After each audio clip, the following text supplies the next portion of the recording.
as you've been so kind and welcoming to all of us today. First of all, I'd like to thank you for being such a great audience. And the audience that is here is the greatest because you have stayed through this very rich and enlightening program of the second annual conference on Islam and Muslims in America. You know, it's really daunting to try and distill such a meaningful and a diverse range of comments. And something came into my mind as a concluding and summary thought. And I'd like to cite a Quranic verse. Bismillah ar-Rahman ar-Rahim. Allah does not change the condition of a people until they change what is in themselves. And I think so many of the remarks today brought us to that thought of change. We know that change is happening. But for all of us, as Americans, as Muslims, the challenges that we face that arise from these changes, we see both an opening of hope and we see a range of new and volatile situations that confront us. Are we going to be ready to meet these changes? And are we going to be ready to change and evolve on our own? So in our panels today, we heard from a range of speakers. I'd like to commend the fact that our speakers were drawn from really across the spectrum. We heard from academics, workers from NGOs, community activists, representatives from different branches of the American government, politicians. And our 4 sessions today were under the very broad rubrics of American foreign policy, change in the Muslim world, Islam in the American context, and imagining the future. So I'd like to just briefly summarize, and again, I'm really sorry that I can't mention specifically and in detail the wonderful contributions of all our speakers, but I'd just like to invite the audience to give them all a hand for taking so much time and effort to prepare this. And really to everyone who worked on this conference, from American Islamic College and the community, to make sure that we had such wonderful arrangements, so well organized, we all really appreciate it. So the few points that I'd like to mention, something that really struck me, and a number of presentations touched on it, either directly or implicitly, was this idea of the tipping point.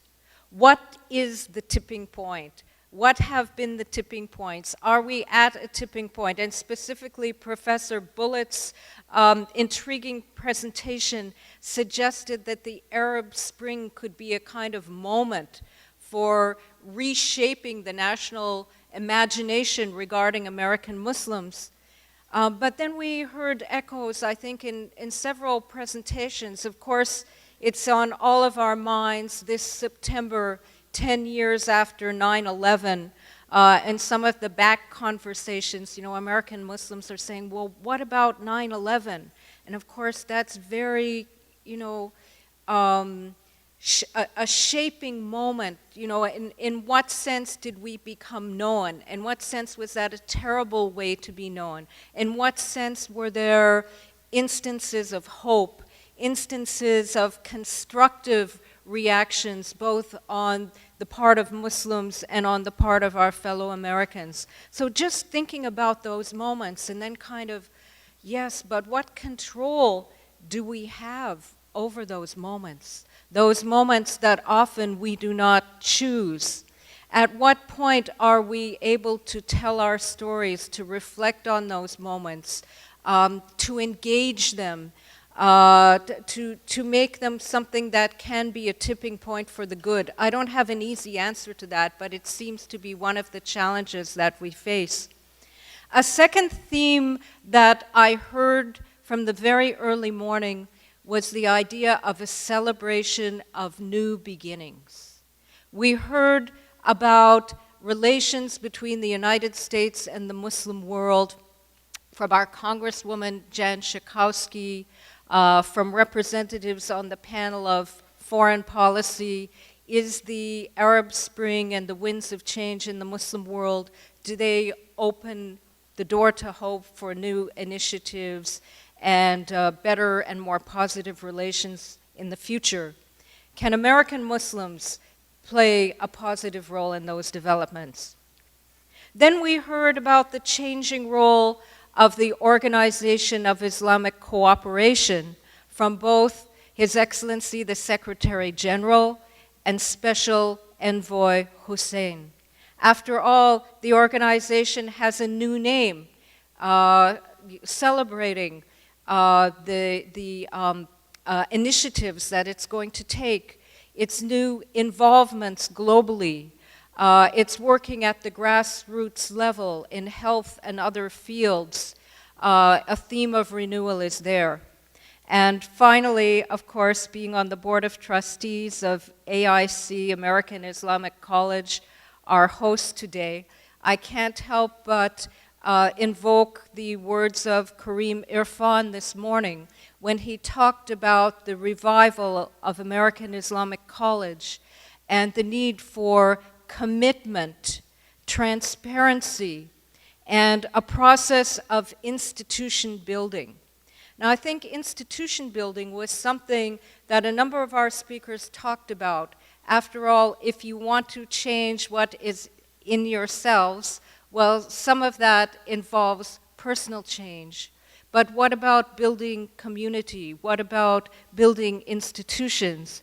And some of the specific elements of that mentioned by our speakers are the importance of the human resources that we have in those institutions, both identifying them and preparing them.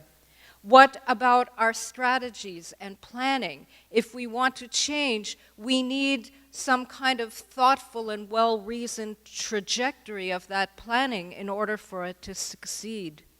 What about our relevance and effectiveness? It's very easy to paint a very broad, global vision of what has to happen, but change really begins locally at home in oneself. So all of those points are on the table. Finally, I heard the theme of activism. What do American Muslims and our fellow Americans have to do to combat Islamophobia? Again and again, we heard of the challenge facing us here. We need to inform the public. We need to make coalitions with other groups working for justice and education. What about, as Muqtadar Khan mentioned, our work to combat anti-Americanism in the Muslim world? How can American Muslims serve as ambassadors and educators on a global stage?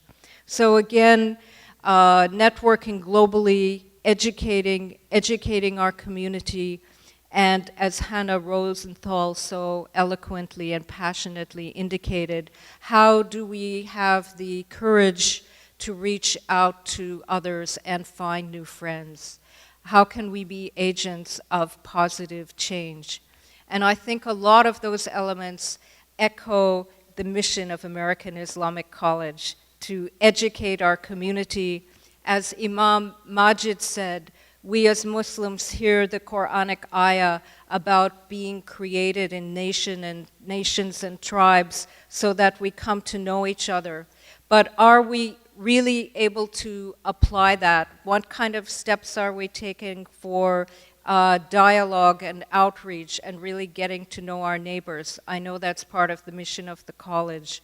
How about understanding our context? I think that's a line in the mission statement. We have to be relevant not only in our fiqh, in our thinking, in our framing of the duties and responsibilities that we have, but we have to learn about the world that we're living in. And of course, when we speak about that kind of learning, the mission to educate young people, our schools, our colleges, our universities, our institutions, that's where the change, the sort of cusp of change is ready to happen. And all of those inspiring elements were indicated in quite a number of our presentations. So in conclusion, again, am I the very last voice, or does somebody come after to kind of sum up what I sum up? Does somebody come to tell people what happens after this? I'm sorry, I don't have a script. Somebody will come. Okay, so I don't have to tell you about all the exciting things that will happen this evening. That's somebody else's responsibility. And I may conclude, again, thank you for your participation, your energy, and we hope to see you all back next year for the 3rd annual conference.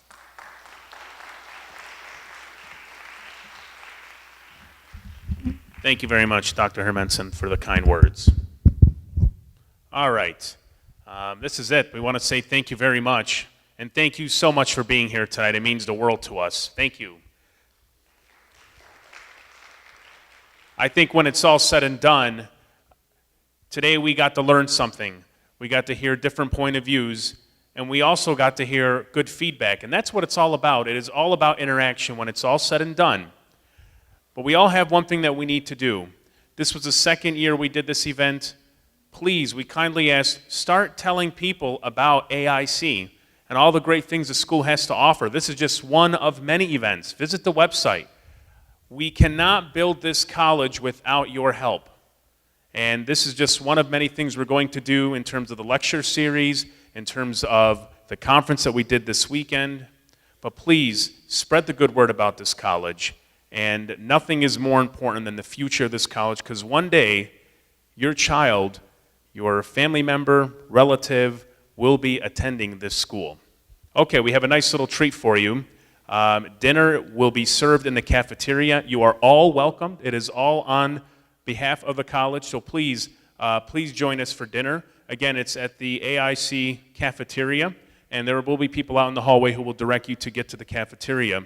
Also, once you are done with dinner, please come back here because we still have some entertainment. At 7:30, we have a free concert. The Duzan Ensemble will be performing right here on the stage at 7:30. Also, Turkish marbling performance by Garip I will be performing here. Again, this is happening at 7:30. So again, I want to say thank you very much. My name is Rashad Darwish. I was the MC for today. Thank you so much for being here. And inshallah, we'll see you next week. And by the way, or next year rather, maybe I'll see you next week, who knows. But on a side note, please, if you do have the opportunity, make sure to listen to Rise Up on WNDZ 750 AM. Rise Up airs Sunday, 12 to 1 p.m. And I can tell you right now, we will open the show talking about this conference and what it meant to me and what it meant to you. Thank you. Salam alaikum. And please come back here at 7:30. Good night, everybody.